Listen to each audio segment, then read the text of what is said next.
All right, welcome, friends. Good to be with you here this evening. Just waiting for a few others here to join us. And this is the beginning of experimenting with live podcasts. So it's good to be with you all tonight. Thank you for joining me here tonight with this one. And I'm excited about a new and some I got a echo going on in my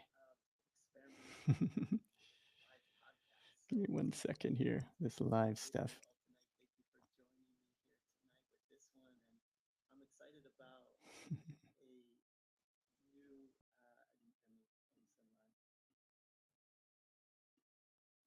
There we go. Just had some echo going on. Yeah, so this is going to be the beginning of a series that I'm looking to do here on YouTube, and this will be a series of live solo casts. And we're going to be talking about the superconscious. We're going to be talking about the inner muse. We're going to be talking about creativity and ways of inviting creativity and inspiration on demand. And so before we dive in, I'd like to just do a little exercise where we relax and release the tension in our bodies. And I'd like to just open with a affirmation here for this week. This is a very powerful affirmation that I love using. It really puts my mind in a really great place for creating and moving forward. So let's begin by sitting with our backs in a straight line. You can close your eyes with your head parallel to the floor, back in a straight line, sitting upright. We're going to take a short and long double inhalation, and then we're going to tense all the muscles in the body. And then we're going to exhale with a relax, release, and feel. So let's go ahead and take in a normal deep inhalation, breathing in all the way out. And now double inhale and tense. Inhale, low, medium, high, vibrating with willingness, and exhale. Relax, release, feel. Again, inhale and tense. Low, medium, high, vibrating with willingness, and exhale. Relax, release, feel. Last round, inhale and tense. Low, medium, high, just a bit higher, vibrating with willingness, and exhale. Relax, release, feel. And opening with this affirmation. You can say this affirmation out loud after me, and I'll post this in the notes later so you can use it later on here in your week. The affirmation is repeating after me. I step forward with perfect faith in the power of the omnipresent goodness to bring me what I need at the time I need it. Om Shanti Shanti. Jai Masters, Jai Guru. So, with that affirmation, that's one that I love. This kind of leads us into what we're going to be talking about here tonight.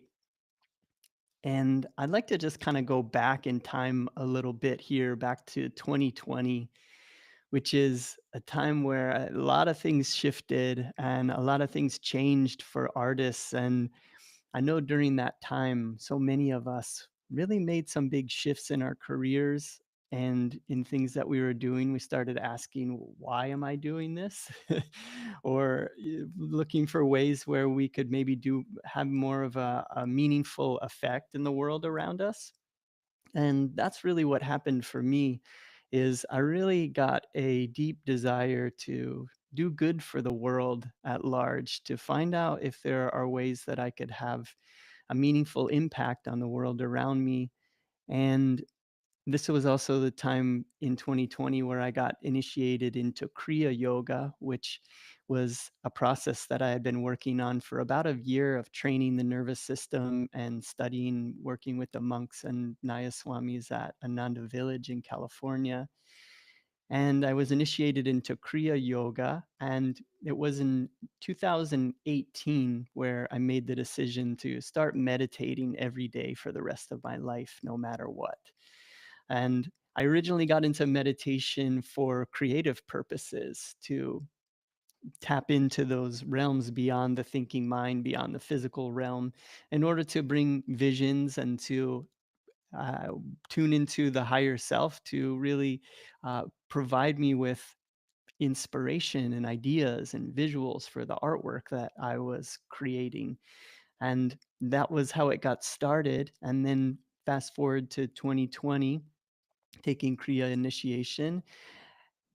At that point, I had an illustration agent in New York, and I was really a dream agent that I've been working on getting signed by them for almost 5 years. I was working on trying to get that and make that happen, and then for many years, I was working with that agent. I got to do work for a lot of big brands and, projects over the years, and in my mind, that was making it. That was getting there. That was doing what I set out to do, and things really started to shift for me. I started to have really different motivations.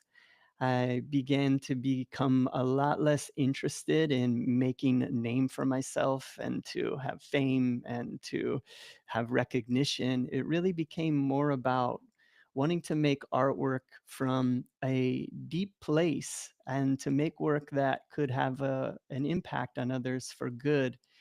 And that led me into, in 2020, actually letting go of my agent and wanting to pursue artwork that was of a spiritual nature. I didn't know how I was going to manage, how I was going to pay the bills, and it's something that I've been working with for some time now, is for figuring out how to do that.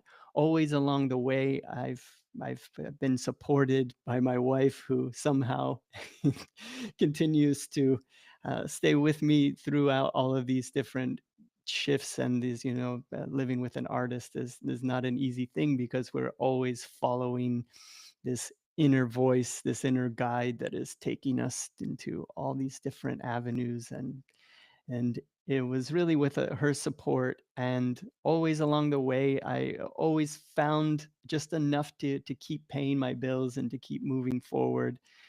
And I felt really drawn to, I know I've been talking about this oracle deck that I've been very drawn towards creating. And that is something that's been on the table and something that I've been allowing to be natural and to come about as it will. So I've been not moving forward with it because I keep getting other clues. I keep getting other inspirations. And really, over these last few years, it's been almost really putting a pause on my career, as it were, and learning how to go inward and seek guidance and seek true inspiration. And this is a fascination that has been developing. And recently, in thinking about, well, I've got to do things here that are going to be bringing in some income. I teach guided meditations every Wednesday in person, and then I come on here on social media on Tuesdays, and I put a lot of work into being able to offer these things. But these are things that I do for free, and so I started thinking about what I could do that maybe would bring in some more money. I also have an online store where I sell prints and posters and uh, t-shirts and apparel, all those kind of things. And I started thinking about what would I do if what are some things that I enjoy doing that could bring in some money and that would still be in harmony with wanting to really have a good positive impact on the world and my peers. And I started thinking about teaching. That teaching is something that I really enjoy. For me, I learn something so much more powerfully when I know that I'm going to share it with somebody else. I almost kind of need that. Like, I need a reason, or I want to be around others who are also practicing something. That's a very big motivator for me. So I started thinking about creating an online course. And within the inspiration that started coming through, there was some books that I was reading at the time, some of these really great magical books. One is called Art as a Hidden Message by Swami Kriyananda. The other one is The Artist's Journey by Stephen Pressfield. Another one is The Creative Act by Rick Rubin, the producer. And these books were really all saying a lot of the same things that it's really so there's an opening quote in Rick Rubin's The Creative Act, and this is a quote by I believe it's a 18th century painter, and I quote this a lot, and the quote says,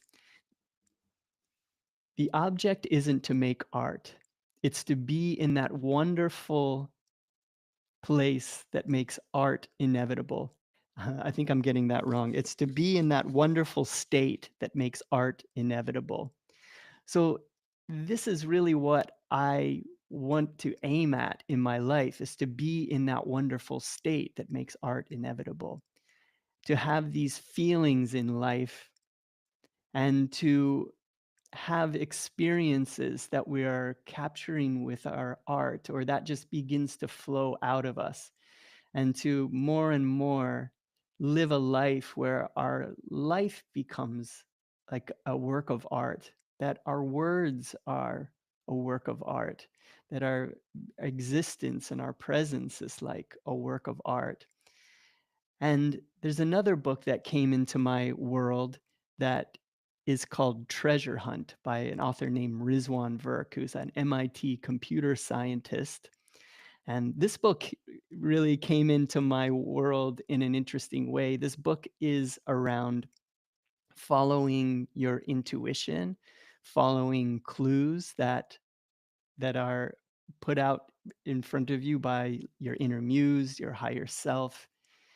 And this book is been very fascinating for me. It came the way it came to me was really interesting. I was watching that show Silicon Valley, if you've seen that, from about 10 years ago. Was watching some episodes of that with my wife, and there was an episode in the show where there was an investor in the show who he was very quirky, very strange, and but very well respected. And in the episode, the company needed to make a lot of money in a very quick time, or there was going to be some dire consequences. And this this investor, he was doing very strange things. Like, he came in one day that they were, everybody is on his back to, what are we going to do? How are we going to make this money? What's going to be the solution? And he comes in one day and he says to his team, he's like, have you heard of this burger chain? It's called Burger King. Or it's the king of the burgers. And they say, yeah, we've heard of it. And he just starts asking them strange questions about it. And do you enjoy the food there? And he has them buy one of everything that they make and lays it out on the table in front of him. And he's just sitting there contemplating. And for, it seems like, I think it was for days, just like contemplating what it is to do. And people keep coming and asking him, what is the solution?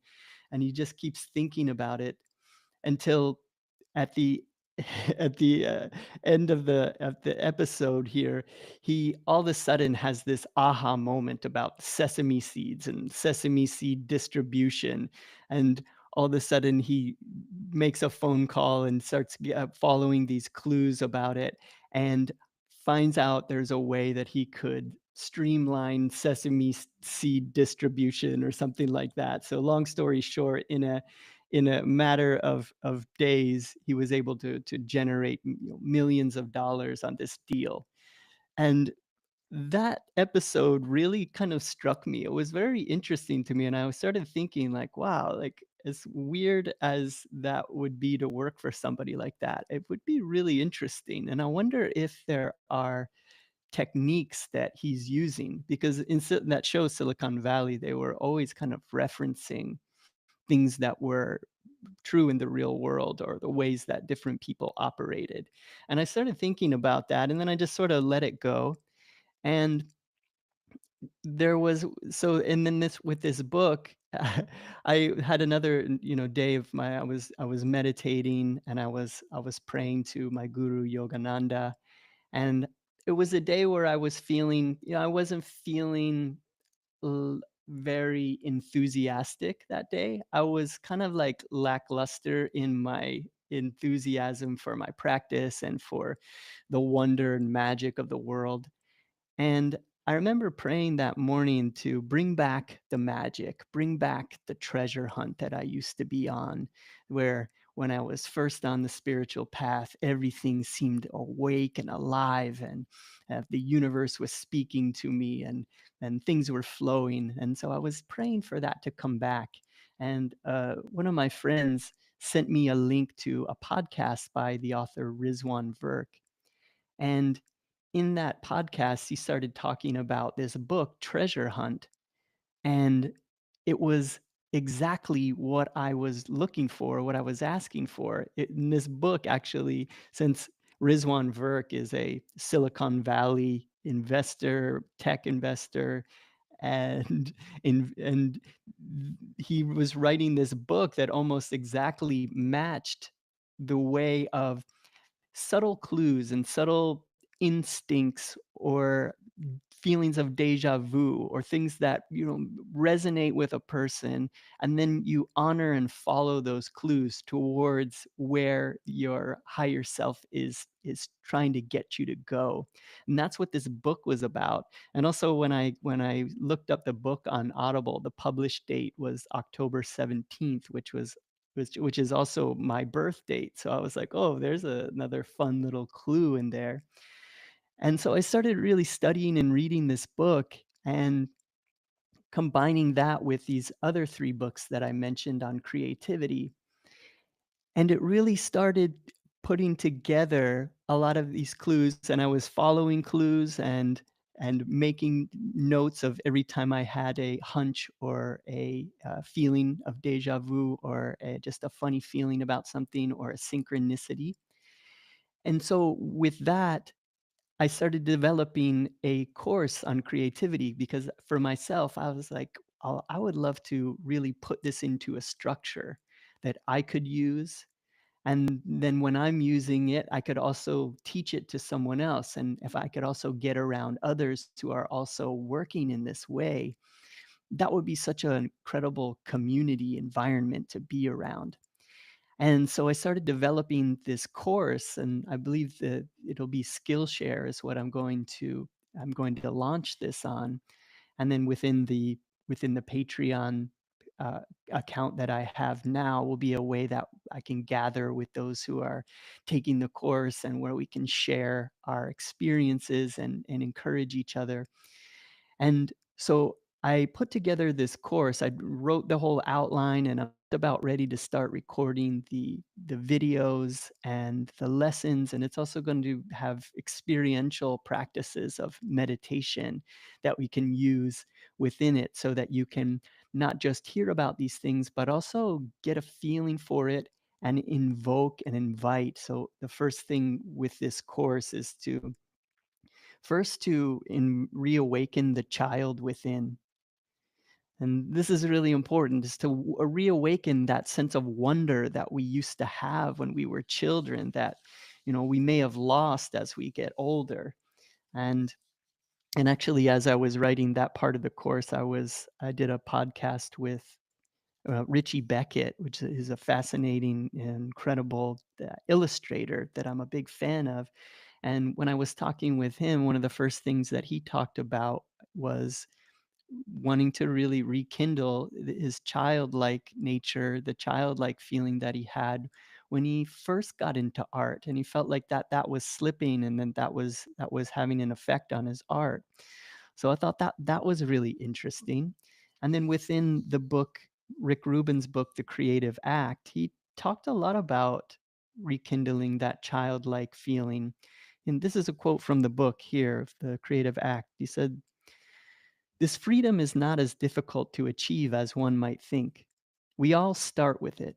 As children, we experience much less interference between receiving ideas and internalizing them. We accept new information with delight instead of making comparisons to what we already believe. We live in the moment rather than worrying about future consequences. We are spontaneous more than analytical. We are curious, not jaded. Even the most ordinary experiences in life are met with a sense of awe. Deep sadness and intense excitement can come within moments of each other. There's no facade, no attachment to a story. Artists who are able to continually create great works throughout their lives often manage to preserve these childlike qualities, practicing a way of being that allows you to see the world through uncorrupted, innocent eyes can free you to act in concert with the universe's timetable. And so, this childlike way of seeing the world is so important for entering into this place where we're looking to see our lives as a magical treasure hunt, where synchronicities abound and we see that our higher self is playing with us in life. And so, with this course, the first part of it is to reawaken the childlike nature within us. And I actually got to do a in-person experiential version of this, myself and a couple friends of mine, Tim and Hassan, that I've been meditating with in our meditation group for the last over a year together.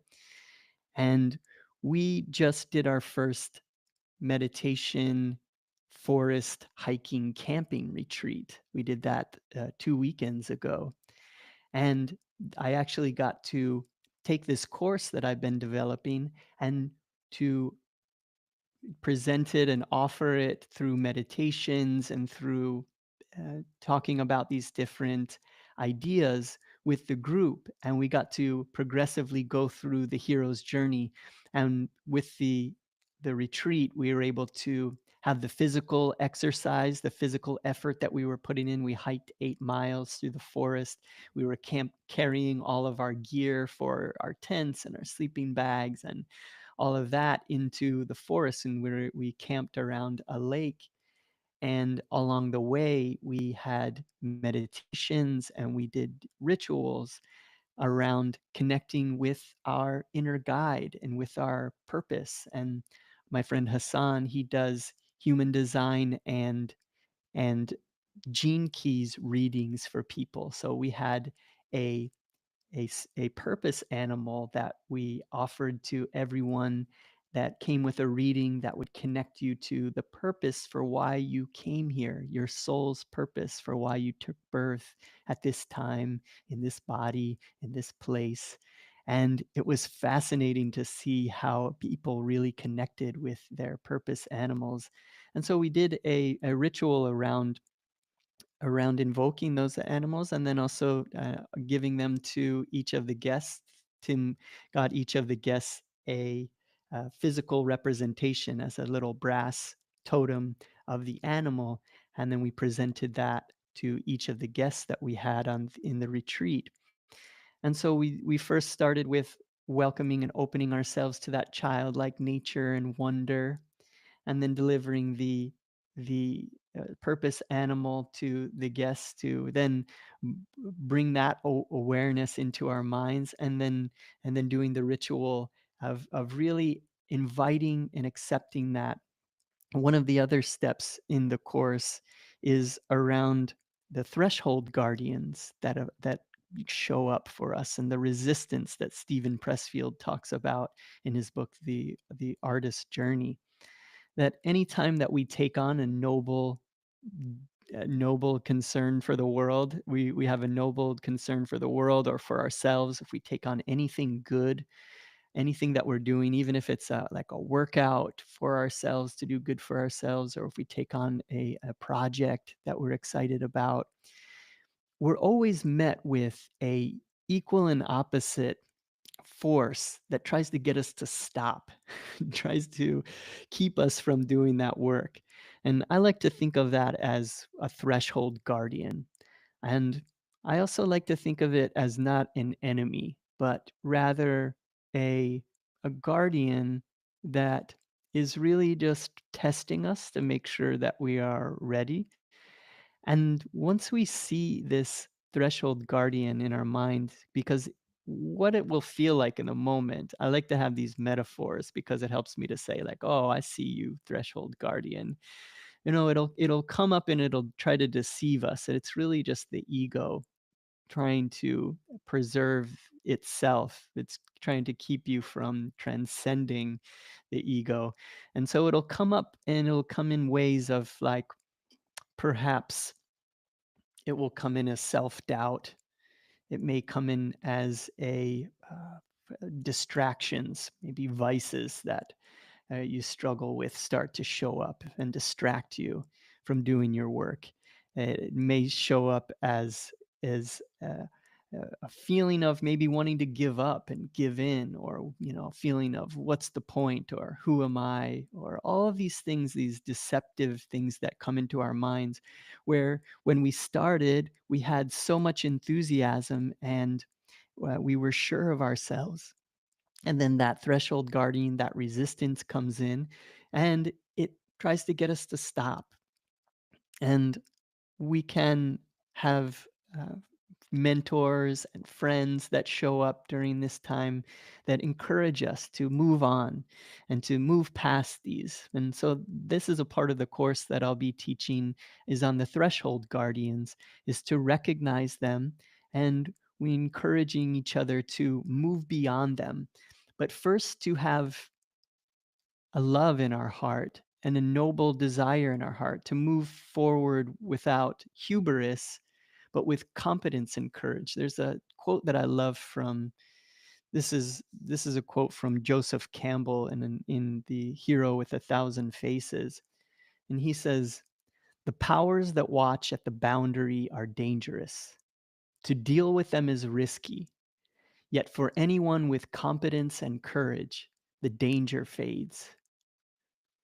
And I remember when I first heard that in the audiobook, I recorded it and then I put it on a loop and played it over and over. I've really felt that this held a lot of keys for me in my life, that the powers that watch at the boundary, so the boundary of our current limitations, where we're at, we want to go beyond those boundaries. We want to start some new venture. We want to go beyond what we thought was possible, and we want to step forward with perfect faith in the power of the omnipresent goodness to bring us what we need when we need it.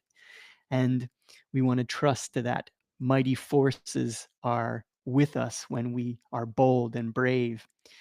But those threshold guardians will destroy us if we go through with hubris. There's a movie called The Never Ending Story with the character protagonist is named Atreyu, and he is coming on. If you know that movie, if you've seen it, is an old movie from my childhood that I really loved.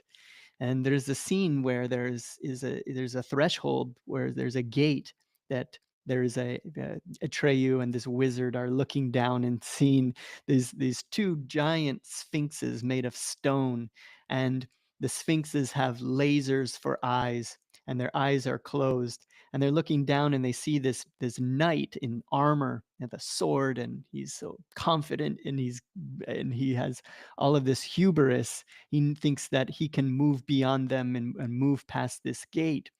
And so as he starts moving through the gate, the Sphinx's eyes start to open and they shoot lasers and destroy that knight. And so next up is Atreyu's chance to move past that gate. So he's got to overcome the fear in his heart. He's got to have a steady mind. He's got to concentrate on his will to do good for the world and to do good for himself and to pass through that gate. And so this comes up for me a lot of times when I think about, no, as an artist, we're always taking chances. We're always putting ourselves on the line. It's really quite a a wild thing to always be putting yourself. I know in art school we would have critiques. So you make your art and then you hang it on the wall, and then the class critiques it, the teacher critiques it. So you kind of get used to being critiqued all the time. And it can be really good for, I guess, this diminishing the ego when you are allowing, if I tried to make it a practice of really listening to criticisms and critiques, and to, as much as possible, to not get offended by that, because in school I did come there to learn and to grow. I don't want to feel like I know it all. So I did my best to make that a practice early on in my career. I mean, obviously, that's something that's ongoing, and always learning how to, with an even mind, to listen to criticism and take it into account, and to see if there's any validity there or not. But this ability to move beyond the thresholds and to go beyond worrying about people criticizing us or thinking we're ridiculous, because making art, I mean, it's a ridiculous thing oftentimes. We get into these realms beyond the thinking mind.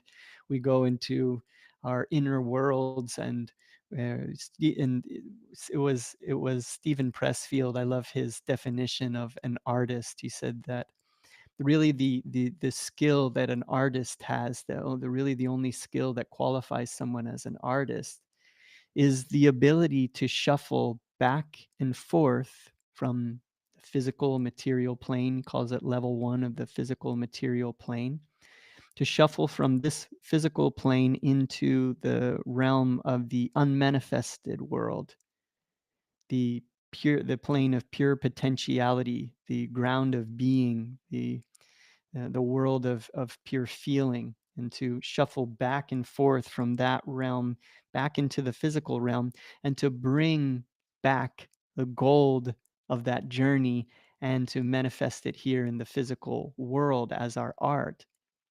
And as we're doing this, it's really, we want to follow that as much as possible. We want to follow our inner guide, our inner intuition. We want to be bringing things into this world that are beyond just regurgitated thoughts.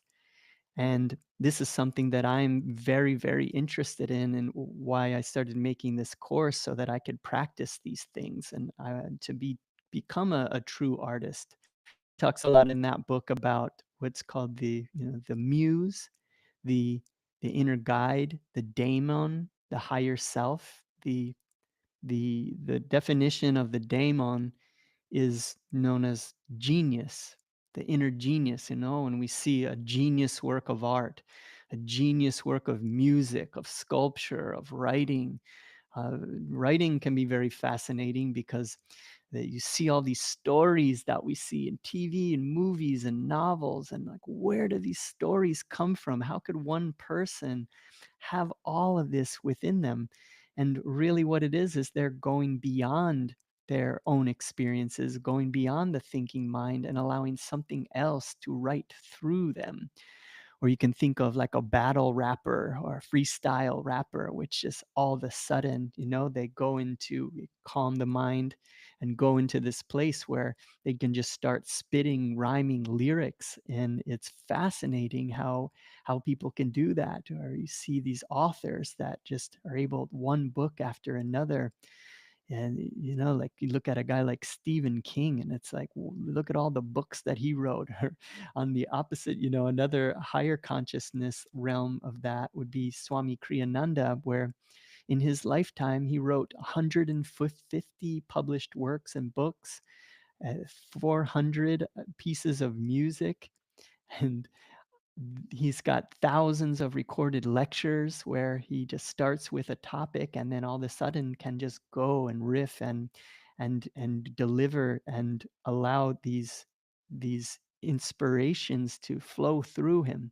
So this is something we've been seeing people do, and now the question is, how do we do it? Can we do it ourselves? Is there techniques and ways that we can become like that? And from my practice with this, I say, yes, this is possible. Swami Kriyananda even talks about how inspiration can come to us on demand, that it's really about having clarity, clarity of what it is that we're asking for. And so to put this into a little bit of a framework, bringing it back to the idea of living life as a treasure hunt and paying attention to feelings, to synchronicities, to clues that we see in the universe around us, feelings of deja vu, or whatever reason, something just really sticks out to us, or we flip through a book and we come to a passage that just speaks to us in that moment, or we have a experience in nature that just is so gorgeous and beautiful that awakens a feeling in us, or we have a experience with another person, another human being that just brings so much feeling into our lives.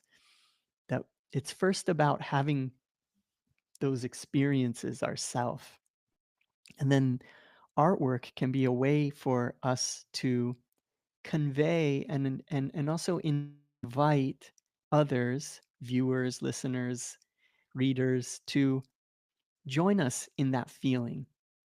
There's a quote from, this is from Stephen Pressfield's Artist Journey. He has some quotes in here from Leo Tolstoy. The first one is, "Art is not a handicraft. It is the transmission of feeling the artist has experienced. Art is not a handicraft. It is the transmission of feeling the artist has experienced." Another one by Tolstoy.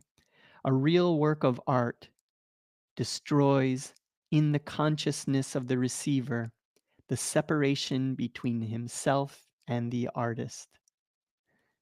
I'll read that again. "A real work of art destroys in the consciousness of the receiver the separation between himself and the artist."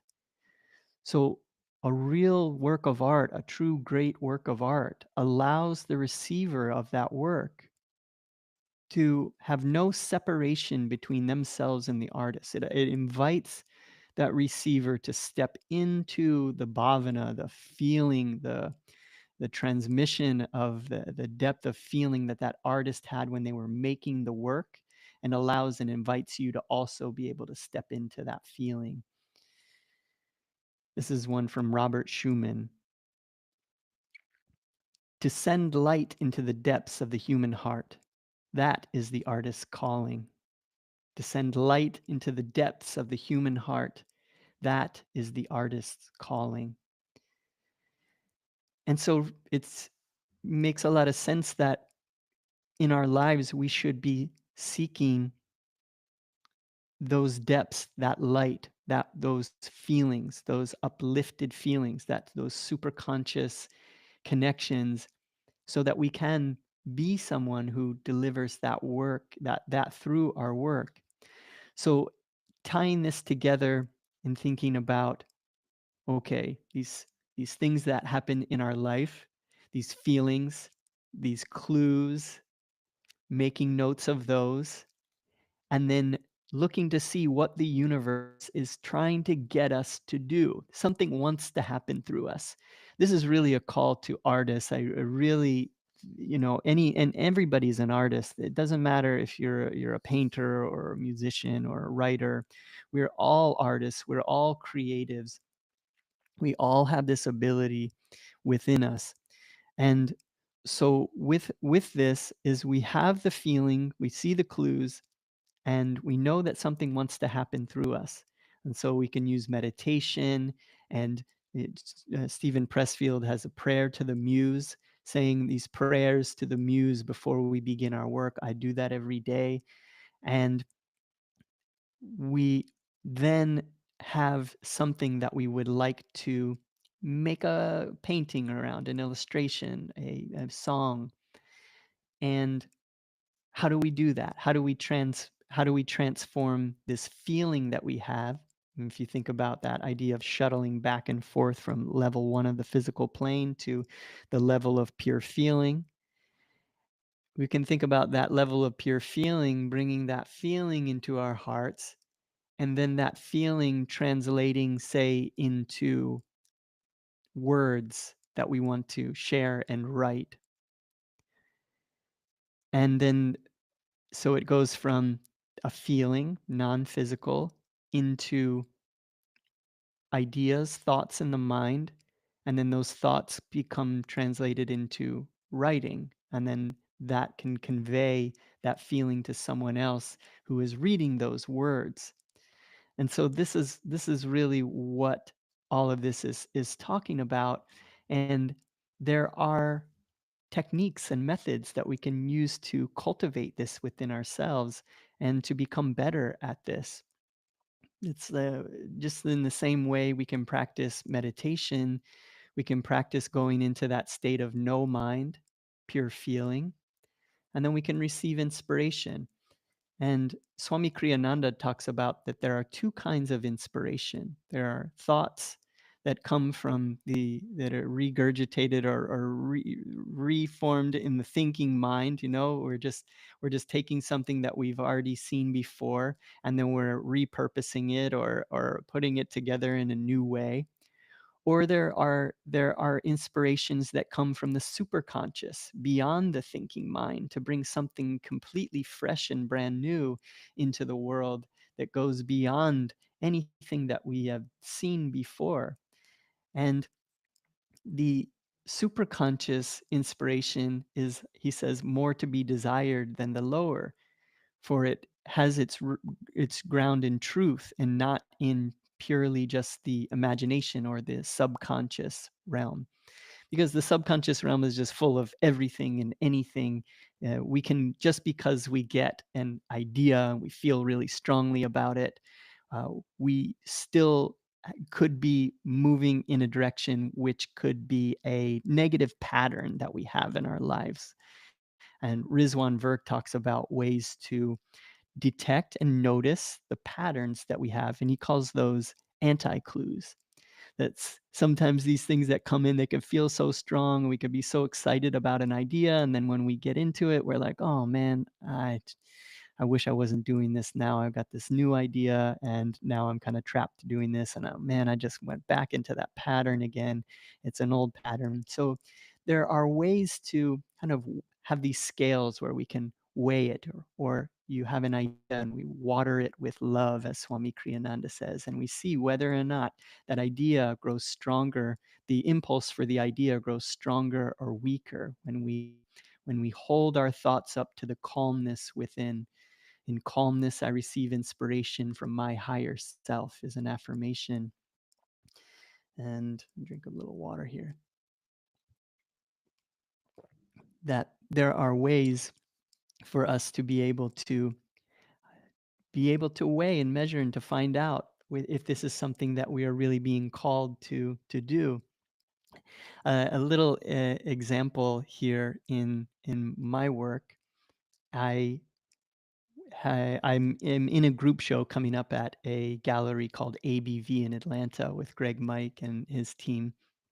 And this show is called Wild Wonders. It's going to be a show about that's going to be all on animals and and the nature and creatures, things like this. So I was wondering what my work was going to be about. What is wanting to happen? What does this painting want to be? And one of the things that I like to do, I have a big collection library of books, of lots of images, things that I've collected over the years. And I like to just kind of flip through some books and see what starts standing out. For my work, for those who know my work, I focus on deities, a lot of Eastern deities in the work. I was thinking that I wanted to do maybe a deity that was connected to an animal. There's a animal, there's different deities that have animal heads, like Ganesha or the lion-headed deity, things like this.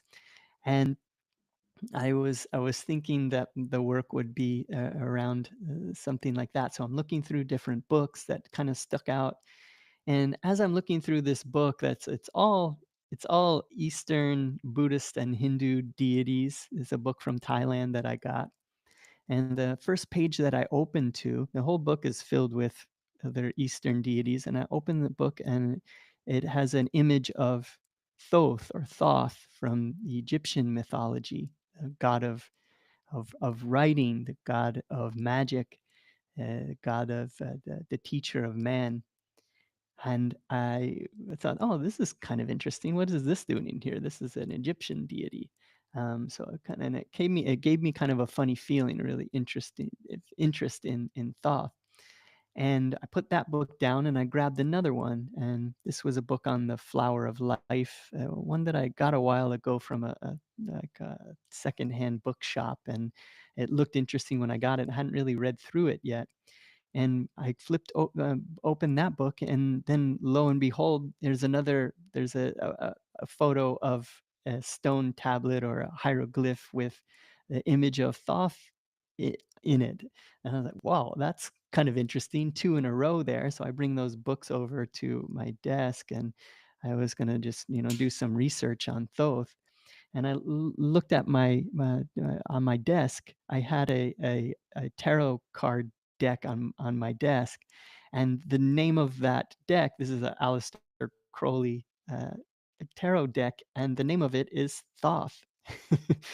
And so I was like, okay, there's three in a row, and it was a pretty quick deadline approaching on this painting. So I'm like, all right, I'm gonna start going down this path with Thoth, and start doing some sketching and see where it goes, and doing some research with it, and really just putting myself into the bhavana of the feeling of Thoth, and getting a sense of the mythology and some of the teachings around him. And I was reading about him as a inspiration to humanity before there was language, before there was writing, before people could communicate stories and share and uh, do creative writing and really capture history as well. And so I was thinking about him as this inspiration to man. And in my meditation, after my meditations, I like to sit for a while in a bit of like a prayerful mode. And sometimes I like to write or record on my phone some thoughts that come through during the meditation. And after my meditation, I started having this new real way. Like, I'm not a writer. I do some writing, but I never really saw myself as a writer. But in reading these books, like these different books, like especially Stephen Pressfield, the way that he writes about the act of writing, I really been interested in writing and the magic of that. And I felt like after this meditation and connecting with Thoth that I got a real sense of that moving from this realm into the other realm and then back again, because that was what was happening. I would close my eyes, put my gaze at the point between the eyebrows. I would ask for some inspiration around a certain topic. And then all of a sudden, I would just get supercharged with ideas, and I would start writing in my journal.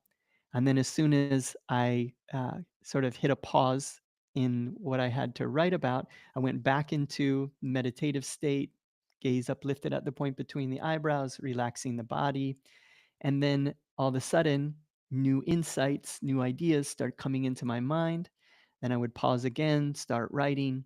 And this went on for a while. And the writing was some really profound uh, wisdom that was coming through that I really cherish. And so I felt like I was already connecting with Thoth, and he was teaching me.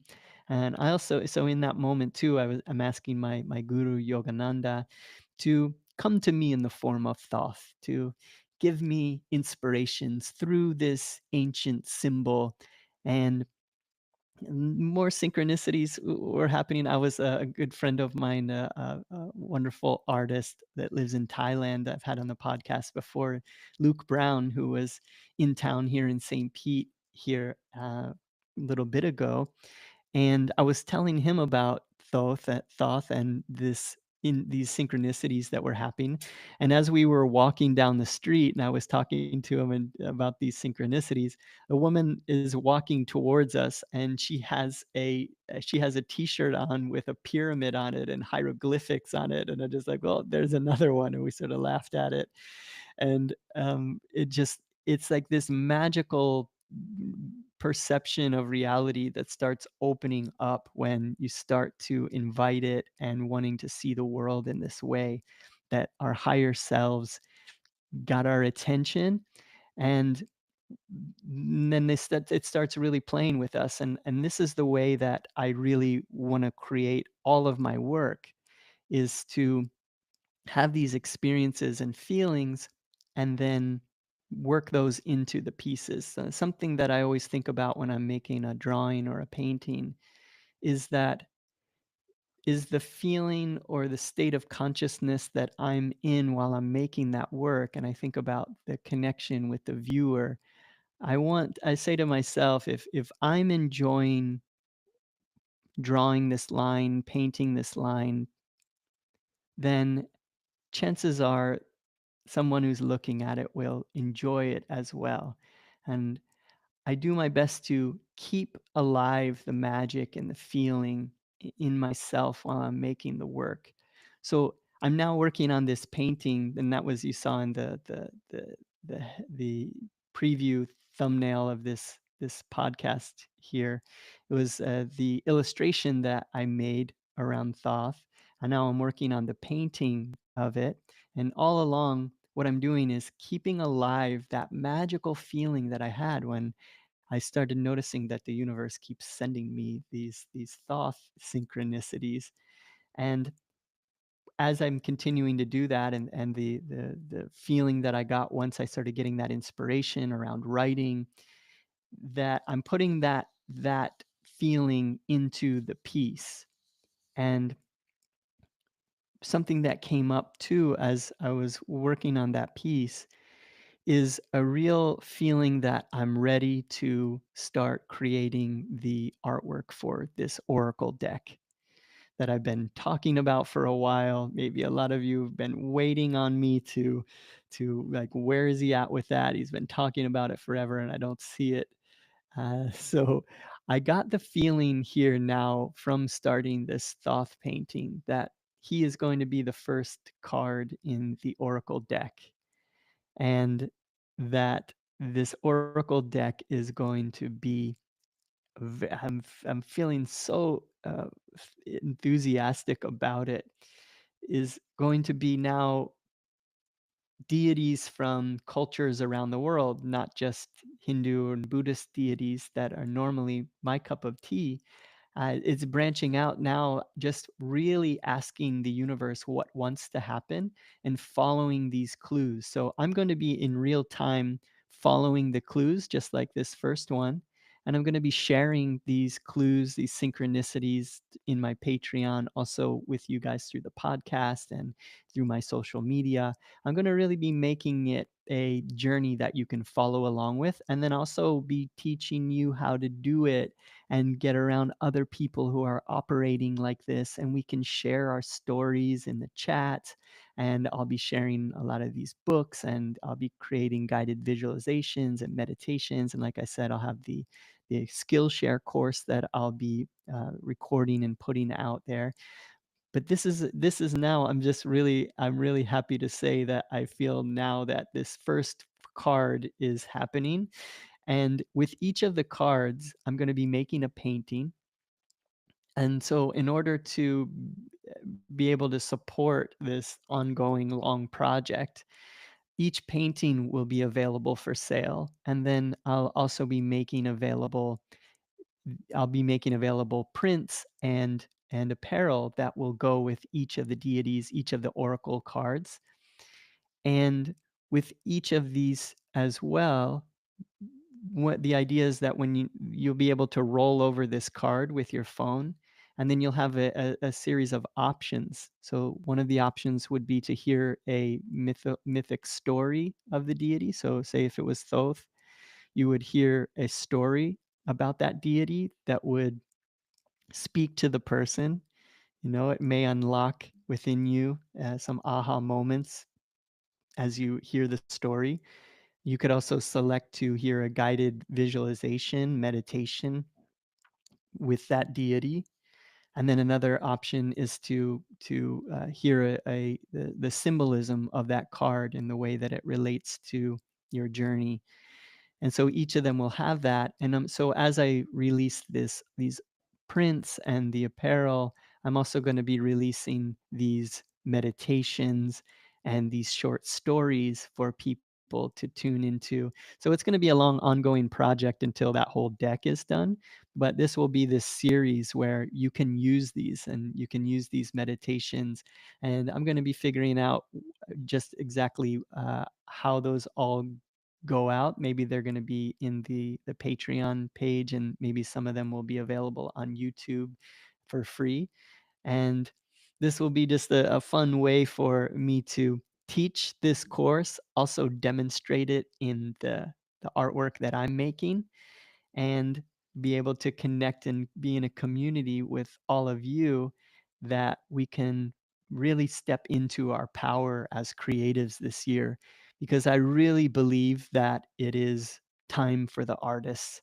Around the world, whenever the world gets frightening, when there's seemingly a lot of chaos in the world, whenever there's a lot of challenges and fear and uncertainty in the world, always, always, always the art gets better, the music gets better, creativity increases.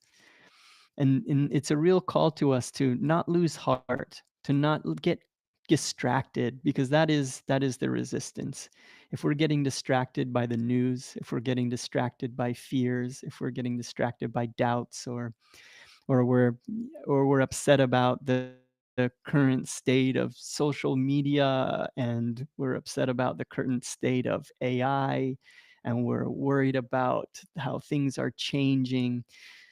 Things are always changing. Things are always shifting. This world is a rapid flux of change, and it is up to the artists to stay vigilant. It's up to us to that know that it doesn't matter what's going on in the world around us. There's another beautiful book called "The Obstacle is the Way" by Ryan Holiday, where he shows all of these examples across history where the world was in a lot of distress, and how there were some of the best inventions, some of the best companies, some of the greatest creative works came out of those times by artists who didn't get distracted by all of that, because as artists we're turning inward, and that doesn't go away, that doesn't change. You can't destroy that. That is always available. And so this is the call to artists. It's really about it's really the artists that make this world a more beautiful place. It's artists that change the world. It's not the guns and the billions of dollars and the violent revolutions. All of those things come and go, but it is the way that we can make people feel that lasts. And we can see that even there's like stories like the Ramayana that has been written into Sanskrit thousands of years ago, that still compels and inspires and uplifts, like works like the Bible, works like the Bhagavad Gita. Really, when you think about it, what are these great scriptures? They are art. They're incredible writing and storytelling and artwork that goes along with that, the visuals and the music that comes along with it. There's no reason why artists now in this time can't be writing modern scripture. Yogananda, his book Autobiography of a Yogi, he knew how to do that, go to to go beyond the thinking mind and to be a channel for greatness to come through. And that's really what the genius is. And the genius wants to come through you in your work. And I've got so much more to share, but I think hoping this makes sense to you guys. There was a thought that came through that I think is really interesting to share. And this is around it began with Swami Kriyananda. He was talking about how he does it, how he wrote so much music, right? And he's always looking to write music that captures the right feeling for certain circumstances uh, or different situations or being appropriate for a lot of different things or to capture a certain feeling. And when he was talking about how he does it, it was so similar to sounding like the way that you would prompt AI. So he would be talking about how he would so he was talking about writing a song. This is a quote from him from his book Art as a Hidden Message, long before AI. So this will put it into perspective. He said, "Before you ask inwardly for guidance, be clear in your mind as to the sort of ideas you hope to express. If you plan to write a piece of music, tell the higher consciousness, the subconscious, tell the higher consciousness and the subconscious subjects you want to cover. Ask then for inspiration on specific aspects of that subject. Don't merely say, 'Give me something peaceful,' but visualize peace of a particular kind or in a particular setting. Perhaps peace in the evening with the moonrise on a lake and the tranquil effect of that scene on the mind that is in need of respite after a day's turmoil." So you can really see here what he's talking about.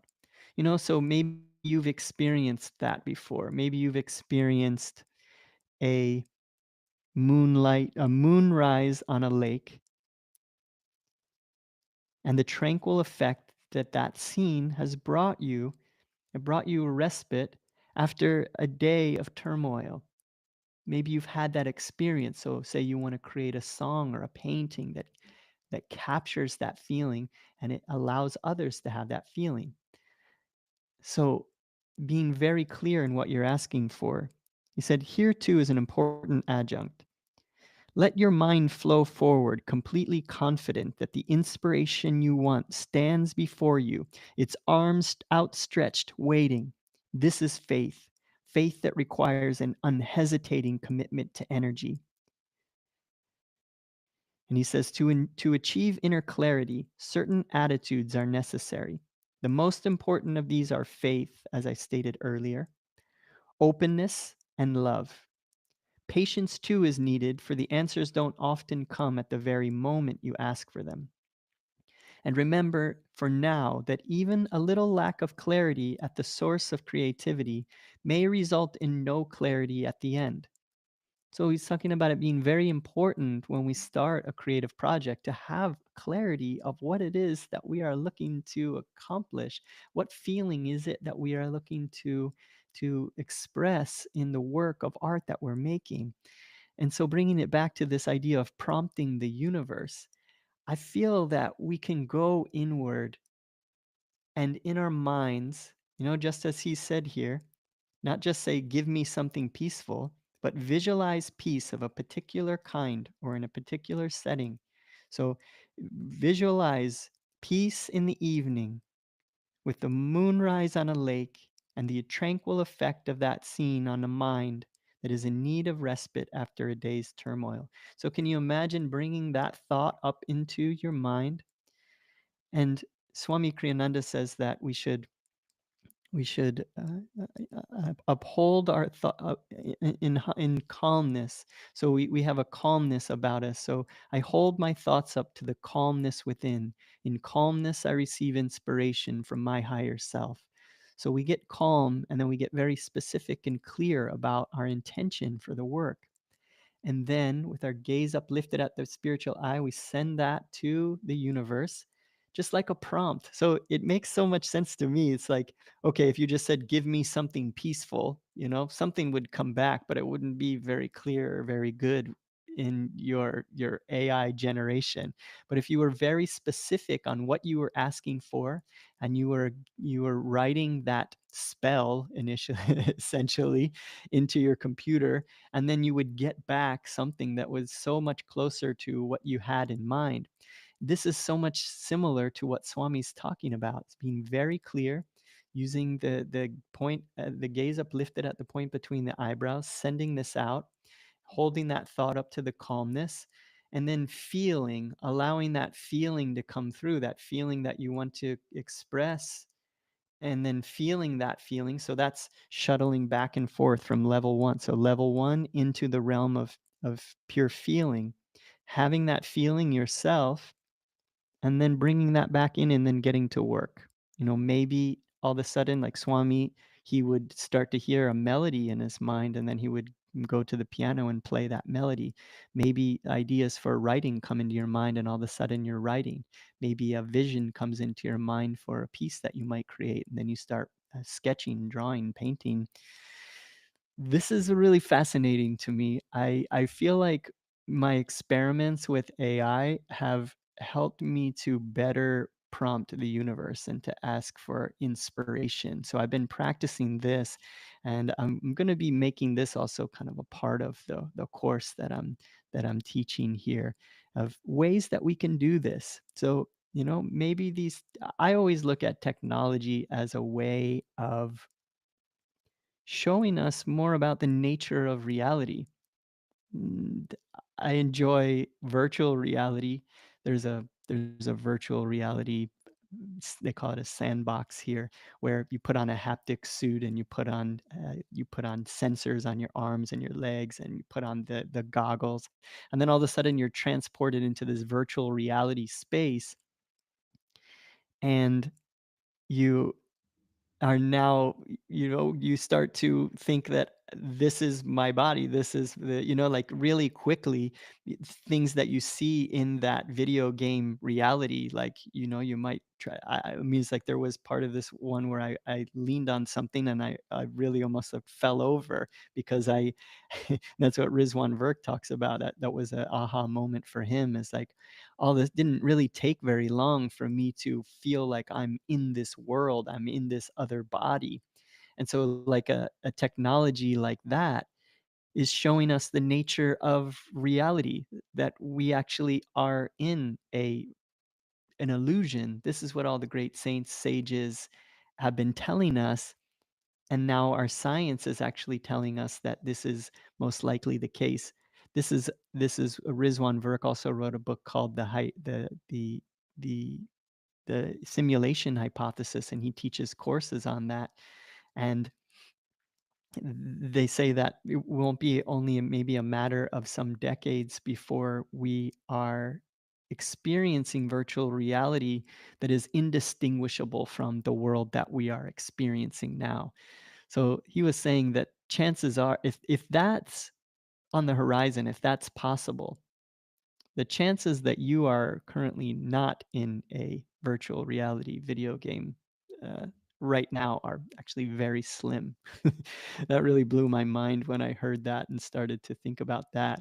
But I'm saying all this just to really say that I feel like the technologies that are coming about, rather than being afraid of them or feeling like they're destroying things that are real and true. Maybe they're just pointing at the true nature of reality, that this life is an illusion, that we have spiritual amnesia, that we're not really these bodies. I don't think that I have a body somewhere else that's like in a matrix style container, and that I'm here now as Chris, and that that I don't think I have a body at all. I really follow the teachings of the East, and with the meditations and spiritual experiences that I've had.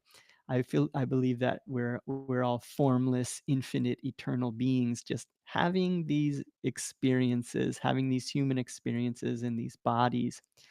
And this world is not as solid as we like to think, as we are being tricked into believing, that these things like connecting with your inner muse and starting to play with your inner muse, and paying attention to synchronicities in your life, and following the clues, and art becoming something that is a vehicle, a tool for our soul's evolution. Like, I know for me personally, with spiritual practice, and I've talked to other friends as well who've had this happen, where, when you really start to dive into deep meditations and you start to enter these realms of pure feeling, and you may go through a period where you're like, wow, like making art seems so trivial now. I don't have the motivation that I used to have. I'm not so caught up in chasing after those ambitions anymore. And I went through that deeply. And that's really why I started really guiding meditations and going so much deeper into that, because I saw it as a much more direct way that I could have a creative impact on the world. And actually by doing that, I learned how to show up and guide meditations, to have a I would do what we're talking about here is I would connect with my higher self, with my guru. I'd ask to become a channel. I would have a specific feeling, a topic, an idea in mind, and then I would allow something else to come through me to guide the meditations, guide the visualizations, and not have my ego doing it. And so that really actually awakened me to this ability that I have. And coming back around full circle, I'm really, really, really realizing that art is really such a important part of my spiritual practice.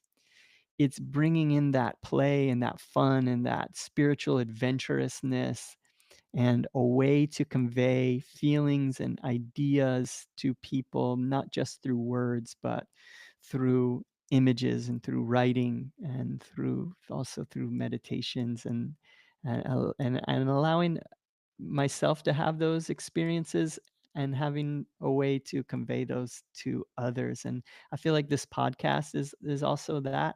I try to do that with this podcast, is to have these feelings and then to sit in front of this camera and do my best to get out of the way and have the superconscious teach me something, and and and hopefully give you guys some things that you can practice and take home and put into your own journeys as well. So this is this is just, it's been really fascinating coming back around to art and doing it from a new place, a new level.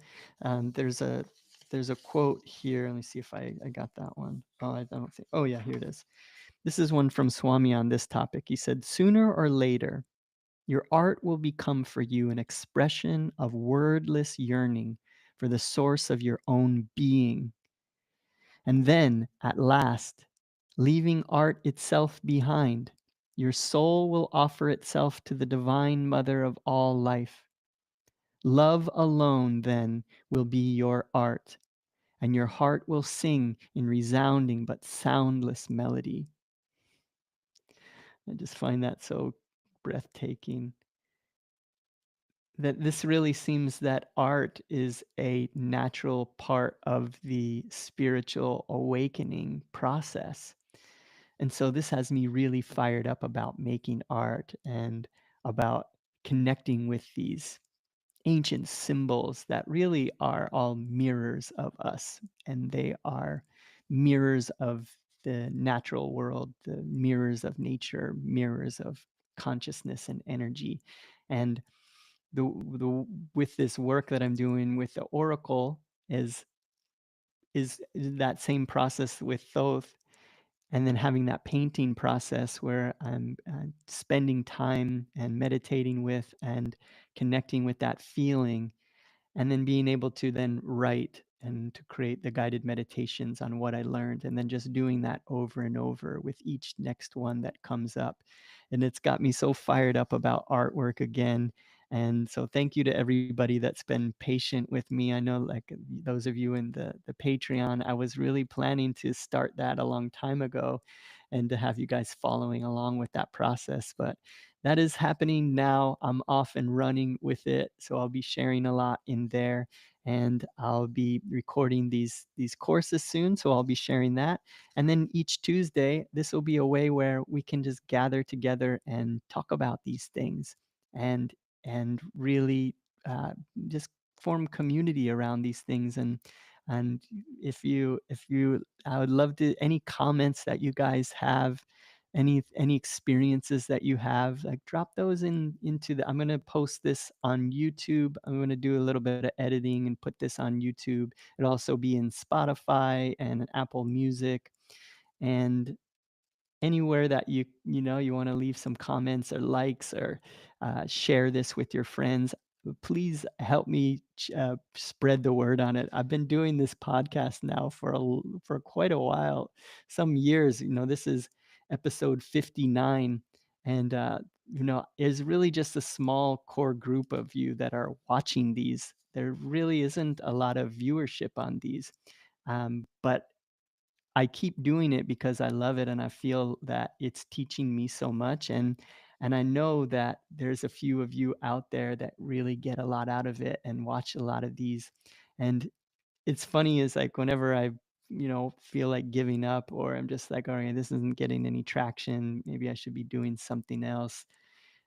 It always happens that somebody that every time I go out, so like say to a restaurant downtown, or I'm out at an art show, or there'll be multiple people that come up to me and just tell me how much it means to them, these podcasts and the guided meditations and the things that I'm sharing. So it means a lot to me that you guys are getting something out of this, and it keeps me fired up about doing it. I'm so glad that I stuck with it, and I'm still doing it. And this new experiment with the live ones, I feel like this maybe is a way we can gather together each week, if you got Tuesday nights, and we can feel like we're together sharing and learning and growing. So as always, I like to share some words from Paramahansa Yogananda. This is something that I read just briefly here before getting on, and I think that is a really potent one for really getting over the fright, the fear of putting ourselves out there. A big part of it, Stephen Pressfield talks about, is we can even have a fear of success. Also, Swami Kriyananda talks about that. This fear of success is a big one, that if we really have some success, then we're really going to have to step up and be the person that we know that we are. And that can be scary and daunting. And I just encourage everybody to really do the work to get over those fears of success, fears of failure. uh, there's a big part of the course is also going to be stepping into those fears and doing meditations on fears so that we can dissolve them and let them go. So I'll share more about that later. And just leaving everybody with this, and I'll be back again next Tuesday. We'll do another live podcast with this, and we'll just keep going deeper and deeper into all of this so that we can expand our creative abilities, and to really invite our genius, and to start living our life as a wonderful, magical treasure hunt, so that we can exist in that wonderful state where art is inevitable. So blessings, friends. Words from Paramahansa Yogananda. This is a book, How to Have Courage, Calmness, and Confidence. He says, stage fright is a form of fear which causes nervousness in many people, so that they are unable to do anything naturally. If you are shy and have stage fright, get your mind quiet and remember that all the power you need is within you. All the power to convince people, all the power to let the infinite spirit function through you. Om, peace. Blessings, friends, and I will see you again next week. Joy to you.